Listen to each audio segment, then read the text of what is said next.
സാൻഡയുടെ കോസ്റ്റ്യൂമിന്റെ colour ഏതായിരുന്നു? റെഡും വൈറ്റും. ആര് പറഞ്ഞു?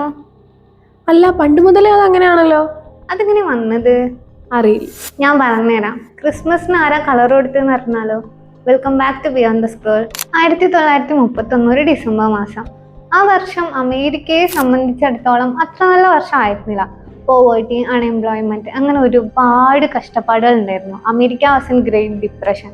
വിന്റർ സീസൺ ആണ്. കോൾഡ് ഡ്രിങ്ക്സിന്റെ ഡിമാൻഡ്സ് ഓൾമോസ്റ്റ് സീറോ ആണ്. സോ അങ്ങനെ നോക്കുമ്പോൾ കോൾഡ് ഡ്രിങ്ക്സിന്റെ കമ്പനിയുടെ സെയിൽസും ഓൾമോസ്റ്റ് കുറയും. That's where this man enters. Haddon Sundblom. 1931 Coca Cola hire ചെയ്ത ഒരു ഇല്ലസ്ട്രേറ്റർ ആണ് അദ്ദേഹം. അപ്പൊ അദ്ദേഹത്തെ വിളിച്ച് കൊക്കക്കോള കമ്പനി പറഞ്ഞു, ക്രിസ്മസ് ആണ്, ആളുകൾ ഭയങ്കര ഡിപ്രഷനിലാണ്. സോ ആളുകൾക്കൊരു വാം, ഹാപ്പി, സേഫ് ഫീല് കൊടുക്കണം. അതിന് കൊക്കക്കോള ഒരു പാർട്ടും ആവണം. ബാക്കി നീ എന്താച്ചാ നോക്കി ചെയ്യുന്നു പറഞ്ഞു. ആള് റിസർച്ച് തുടങ്ങി. 1931 മുമ്പ് വരെ സാന്റ എന്ന് പറയുന്നത് ഭയങ്കര തിന്നായ, സീരിയസ് ആയിട്ടുള്ള, ഒരു ഫിക്സഡ് ഇമേജ് ഇല്ലാത്തൊരു രൂപം മാത്രമായിരുന്നു.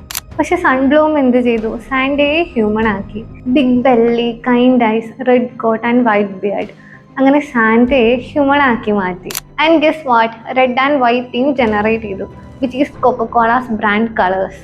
ഇതൊരു കോയിൻസിഡൻസ് അല്ല, it is a decision made by Coca Cola company. And what next?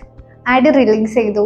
Human look Santa instantly പീപ്പിൾസിന്റെ ഇടയിൽ പോപ്പുലറായി. ഒരു വാം, ട്രസ്റ്റ്വർത്തി ഫീല് കൊക്കക്കോള കമ്പനിക്ക് അതിന്റെ സാന്റയിലൂടെ ജനറേറ്റ് ചെയ്യാൻ പറ്റി. അന്നു മുതൽ ഇന്ന് വരെ ക്രിസ്മസ് എന്ന് പറഞ്ഞാൽ red and white theme, red and white theme എന്ന് പറഞ്ഞാൽ Santa. Santa is a version created by Coca Cola.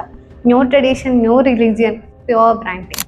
So ഇനി കളർ ആര് കൊടുത്തു എന്ന് ചോദിച്ചാൽ ട്രഡീഷൻ. ആര്? Coca Cola. Yeah, damn, that's a scary branding.